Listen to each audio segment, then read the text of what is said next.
Hello दोस्तों, ED channel पर आपका एक बार फिर से स्वागत है। आज हम डिस्कस करेंगे water soluble vitamins in milk. Water soluble vitamins body में स्टोर नहीं रह सकते, इसलिए इनकी डेली कांस्टेंट इंटेक करना जरूरी होता है। मिल्क भी एक वाटर सोल्युबल विटामिन्स का अच्छा सोर्स है। मिल्क में विटामिन बी कॉम्प्लेक्स के साथ साथ वेरी सम अमाउंट में विटामिन सी भी पाया जाता है। हालांकि विटामिन सी केवल फ्रेश मिल्क में ही होता है और ये वेरी हीट सेंसिटिव होता है। हीट लेबाइल विटामिन होने के कारण बहुत जल्दी डिस्ट्रॉय भी हो जाता है। पास्चुराइज्ड मिल्क में विटामिन सी नेग्लिजिबल होता है। विटामिन बी कॉम्प्लेक्स मिल्क में कोएंजाइम यानी एंजाइमेटिक मेटाबॉलिज्म में हेल्प करते हैं। अब बात करते हैं विटामिन B1 यानी thiamine. Vitamin B1 thiamine pyrophosphate form में कोएंजाइम का काम करता है। यह विटामिन कार्बोहाइड्रेट मेटाबॉलिज्म रिएक्शंस को कैटालाइज करता है। थायमिन स्लाइटली एसिड कंडीशंस और हीट स्टेबल विटामिन है, जो पास्चुराइज्ड और यूएसटी मिल्क में भी ज़्यादा लॉस नहीं होता, लेकिन लाइट सेंसिटिविटी थायमिन की बाकी विटामिन से कम है। बॉडी में थायमिन की कमी से बेरी जैसी बीमारी हो सकती है। अब बात करते हैं विटामिन B2 यानी riboflavin. Vitamin B2 most abundant milk vitamin है। राइबोफ्लेविन एक येलो ग्रीन कलर का फ्लोरोसेंट कंपाउंड है, जो मिल्क वे और मिल्क सीरम के ग्रीन कलर के लिए भी रिस्पॉन्सिबल है। मिल्क विटामिन B2 का सबसे अच्छा सोर्स है। Vitamin B2 heat, acidic pH के साथ साथ ऑक्सीजन की प्रेजेंस में भी स्टेबल रहता है। हालांकि यह अल्कलाइन कंडीशन में डिस्ट्रॉय हो जाता है। पास्चुराइज्ड मिल्क में विटामिन B2 लॉस नहीं होता, जबकि यूएसटी मिल्क में बहुत ही कम लॉस रिपोर्ट किया गया है। राइबोफ्लेविन एक सनलाइट सेंसिटिव पिगमेंट है, इसलिए मिल्क को डार्क पेपर बोर्ड या टेट्रा पैक में पैकेजिंग करके इसे प्रिवेंट किया जाता है। राइबोफ्लेविन हाई फैट मिल्क में ज़्यादा स्टेबल होता है in comparison to low fat skim milk, क्योंकि हाई फैट मिल्क में present vitamin E antioxidant riboflavin को फोटो ऑक्सीडेशन से प्रिवेंट करता है। विटामिन B2 के flavin mononucleotide, flavin adenine dinucleotide दो कोएंजाइम फॉर्म है, जो इलेक्ट्रॉन ट्रांसपोर्ट रिएक्शन में इन्वॉल्व होते हैं। राइबोफ्लेविन की डेफिशिएंसी से सिलोसिस और स्किन रैशेज हो जाते हैं। अब बात करते हैं विटामिन B3 जिसे नियासिन भी कहते हैं। विटामिन B3 के दो coenzyme form nicotinamide adenine dinucleotide और निकोटिनामाइड एडेनाइन डाइन्यूक्लियोटाइड फॉस्फेट है, जो इलेक्ट्रॉन ट्रांसपोर्ट पाथवे में एनर्जी मेटाबॉलिज्म में इन्वॉल्व होते हैं। यह एक स्टेबल विटामिन है, जो पास्चुराइजेशन, यूएसटी और ऑटोक्लेविंग पर भी लॉस नहीं होता और ना ही एसिड ट्रीटमेंट पर लॉस होता है, लेकिन नियासिन लीचिंग करने पर लॉस हो जाता है।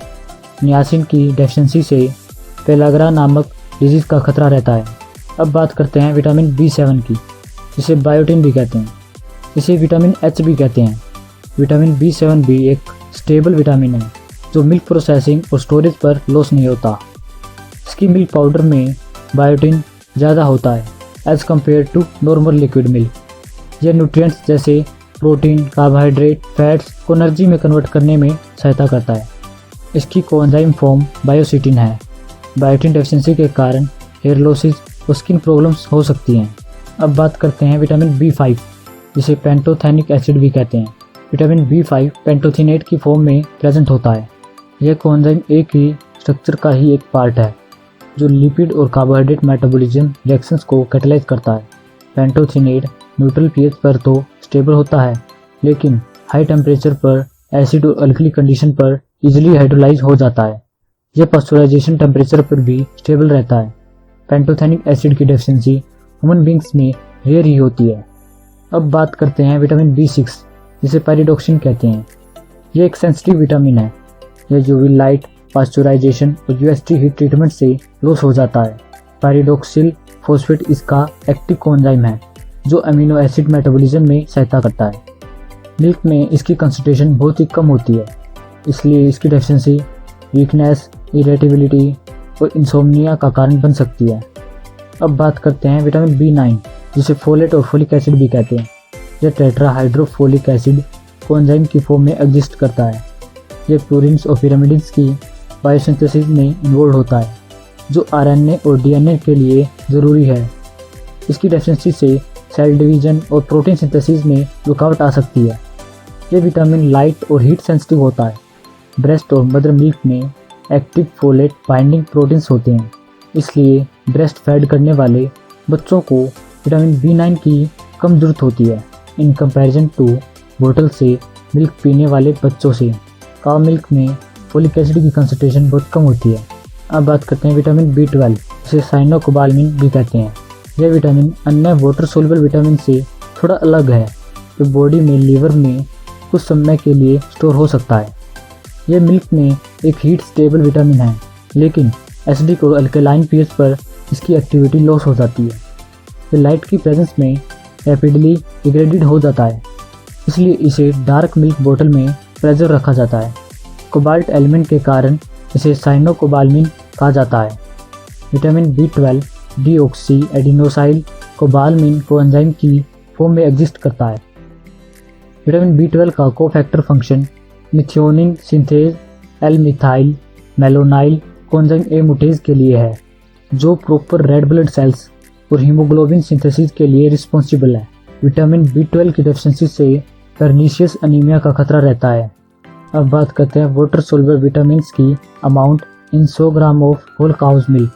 विटामिन B1 0.03 मिलीग्राम होता है और विटामिन B2 0.17 मिलीग्राम और विटामिन B3 0.1 मिलीग्राम और विटामिन B5 0.35 मिलीग्राम और विटामिन B6 0.06 मिलीग्राम और विटामिन B7 1.9 माइक्रोग्राम होता है और विटामिन B9 6 माइक्रोग्राम और vitamin B12 0.4 microgram whole cow's milk में प्रेजेंट होता है। अब बात करते हैं recommended dietary allowance per day. Vitamin B1 male के लिए 1.5 mg और वुमन के लिए 1.1 mg। विटामिन B2 मेल के लिए 1.7 मिलीग्राम और वुमन के लिए 1.3 मिलीग्राम। विटामिन B3 मेल के लिए 19 मिलीग्राम और वुमन के लिए 15 मिलीग्राम। विटामिन B5 मेल के लिए 6 मिलीग्राम और वुमन के लिए 4 मिलीग्राम। विटामिन B6 मेल के लिए 2 मिलीग्राम, वुमन के लिए 1.6 मिलीग्राम। विटामिन B7 मेल के लिए 80 माइक्रोग्राम और वुमन के लिए 60 माइक्रोग्राम। विटामिन B9 मेल के लिए 200 माइक्रोग्राम, वुमन के लिए 180 माइक्रोग्राम। विटामिन B12 मेल के लिए 2 माइक्रोग्राम और वुमन के लिए 1.5 माइक्रोग्राम रिकमेंडेड डाइटरी अलाउंस है। और ये RDA requirement healthy person to unhealthy person vary करती है। उम्मीद करता हूँ आपको ये इन्फॉर्मेशन अच्छी लगी होगी। वीडियो को लाइक कर दो और ईडे चैनल को सब्सक्राइब कर दो। साथ में इस वीडियो को ज़्यादा से ज़्यादा शेयर कर दो। थैंक यू दोस्तों वीडियो को एंड तक देखने के लिए।